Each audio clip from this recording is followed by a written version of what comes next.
ಹುಡುಗನನ್ನು ನೋಡಿ ಅಳುತ್ತಿರುವ ಮುಖ. ಒಂದು ಕಾಲದಲ್ಲಿ ಅವನ ಬಳಿ ಊಟಕ್ಕೂ ಹಣ ಇರಲಿಲ್ಲ. ಪಾದದಲ್ಲಿ ಚಪ್ಪಲಿ ಇಲ್ಲ, ಹೃದಯದಲ್ಲಿ ದೊಡ್ಡ ಕನಸು ಮಾತ್ರ. ಪ್ರತಿದಿನ ಹಸಿವಿನ ಜೊತೆ ಹೋರಾಡುತ್ತಾ ಅವನು ಒಂದು ಮಾತನ್ನು ಮಾತ್ರ ನಂಬಿದ್ದ: ನಾನು ಒಮ್ಮೆ ಯಶಸ್ವಿಯಾಗುತ್ತೇನೆ. ಒಡೆದಿರುವ ಹೃದಯ ಬೆಂಕಿ. ಇಂದು ಅದೇ ಬಡ ಹುಡುಗ ಎಲ್ಲರಿಗೂ ಪ್ರೇರಣೆಯಾಗಿದ್ದಾನೆ. ಆಶ್ಚರ್ಯಚಕಿತ ಮುಖ ಹೊಳೆಯುವ ಅವನು ಹೇಗೆ ಈ ಮಟ್ಟಕ್ಕೆ ಬಂದನು? ಆ ಕಥೆ ಕೇಳಿದರೆ ನೀವು ಆಶ್ಚರ್ಯವಾಗ್ತೀರಾ. ಒಂದು ಸಣ್ಣ ಹಳ್ಳಿಯಲ್ಲಿ ರವಿ ಎಂಬ ಬಡ ಹುಡುಗ ಇದ್ದನು. ಅವನ ಮನೆಯ ಪರಿಸ್ಥಿತಿ ತುಂಬಾ ಕಷ್ಟವಾಗಿತ್ತು. ಶಾಲೆಗೆ ಹೋಗಲು ಚಪ್ಪಲಿ ಕೂಡ ಇರಲಿಲ್ಲ. ಆದರೆ ಓದಬೇಕೆಂಬ ಆಸೆ ತುಂಬಾ ಇತ್ತು.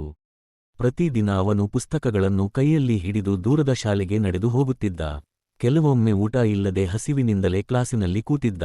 ಆದರೂ ಅವನು ಒಂದು ದಿನ ದೊಡ್ಡವನಾಗಬೇಕು ಎಂಬ ಕನಸನ್ನು ಬಿಟ್ಟಿಲ್ಲ. ಒಂದು ದಿನ ಶಿಕ್ಷಕರು ಅವನ ಪರಿಶ್ರಮ ನೋಡಿ ಸಹಾಯ ಮಾಡಿದರು. ಪುಸ್ತಕಗಳು, ಶಾಲಾ ಸಾಮಾನು ಕೊಡಿಸಿದರು. ರವಿ ಇನ್ನೂ ಹೆಚ್ಚು ಶ್ರಮಪಟ್ಟ. ವರ್ಷಗಳ ನಂತರ ಅದೇ ಬಡ ಹುಡುಗ ದೊಡ್ಡ ಅಧಿಕಾರಿಯಾಗಿದನು. ತನ್ನ ಹಳ್ಳಿಗೆ ಮರಳಿ ಬಂದು ಇನ್ನೂ ಬಡ ಮಕ್ಕಳಿಗೆ ಉಚಿತ ಶಿಕ್ಷಣ ಕೊಡಲು ಆರಂಭಿಸಿದ. ಕಥೆಯ ನೀತಿ: ಬಡತನ ಸಮಸ್ಯೆ ಅಲ್ಲ, ಪ್ರಯತ್ನ ಬಿಡುವುದು ದೊಡ್ಡ ತಪ್ಪು.